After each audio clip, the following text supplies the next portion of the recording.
She and Sanaipe always tagged along Mzee in most political functions, and that's how we began to interact.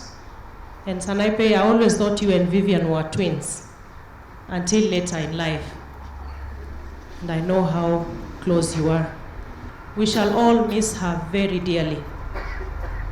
I have come to believe, and always do, that truly God picks the best.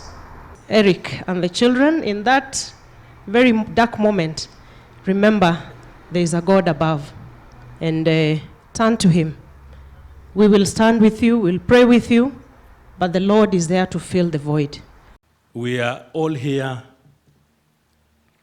to pay very, very special tribute to the family. First of all, Eric and the children. And of course, Mama, Dorcas, and the immediate family. We know that death is very, very, very painful. Ni uchungu sana. Lakini imefanyika. And as a family of the Foreign Service, this is a huge, huge loss. In fact, I believe that all of us who have worked with Vivian are still struggling to come to grips with this loss. What a girl. What a person. What a soul. What a professional. You could not help but marvel anytime you interacted with Vivian. She was your quintessential diplomat. Still in soft purple velvet glove, so that even when dealing with the most difficult, most complicated of issues that we have the privilege of handling on behalf of our flag and on behalf of the President of the Republic, she did it with a mien, a demeanor that could only inspire admiration and appreciation. At about 11:10 on Friday, I received a most unexpected call. Unexpected because that morning, I had made 2 phone calls to Vivian as she was working on 2 items relating to the finalization of my departure from MFA. And I got no response. Usually, even when in a meeting, Vivian would send a message back to indicate that she would call soon as the meeting was over. The 11:10 call came from PS Macharia Kamau and began with an apology that he should be the one to deliver the tragic news to me. He then informed me that we had lost Vivian. a cherished officer in my team as the Cabinet Secretary for Foreign Affairs for the 23 months I served there.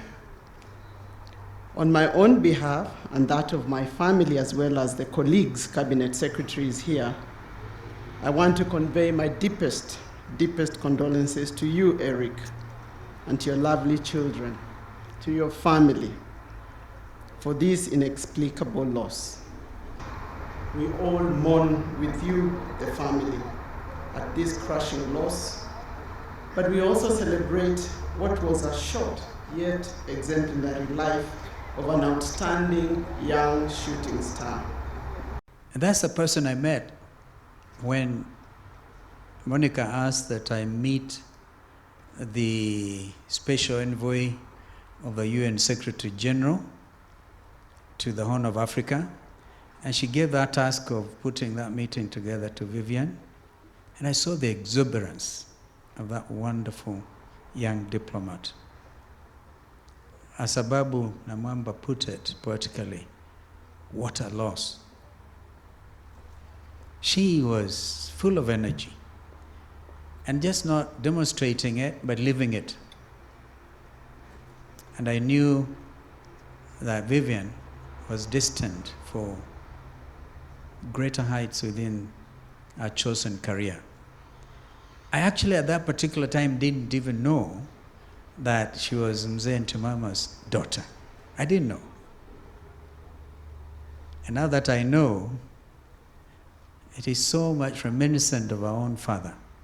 The exuberance, the life, the energy, the commitment, sheer dedication to duty, and achievement of excellence. Nami nalete rambirambi zangu na za familia yangu, na kwa niaba ya Mheshimiwa Rais ambaye ako safari ya nje, na kwa niaba ya serikali nzima, kulete heri zetu za pole kwa Mama Dorcas, mandugu na dada na jamii na familia ya Eric na Ntimama kwa kumpoteza huyu mfanyikazi shupavu wa taifa letu la Kenya. To you and your children, we cannot pretend to know the kind of pain and feeling that you have. But we can only pray that God will give you the fortitude to manage the situation that has befallen you in losing your dear wife, the mother of your children. Vivian has gone ahead of us. What we remain with is the lesson that it is not your health condition, it's not your age, it is God. And while God has given us life and we are here, we should do what we have to do, either in public life as Vivian or in private life. We should work as though we are not working for men, but we are working for God, so that we can give it our all, as Vivian did. She is a wonderful example of what public service is supposed to be. Serving with passion, with excellence, and with professionalism. Without a doubt, we all agree that Vivian stood out, even amongst her colleagues, in the manner in which she did her work. And therefore, we are here to celebrate the life of a perfect example of a good mother, a good wife, and most importantly, a committed public servant. She deserves every moment of our time as we celebrate her life.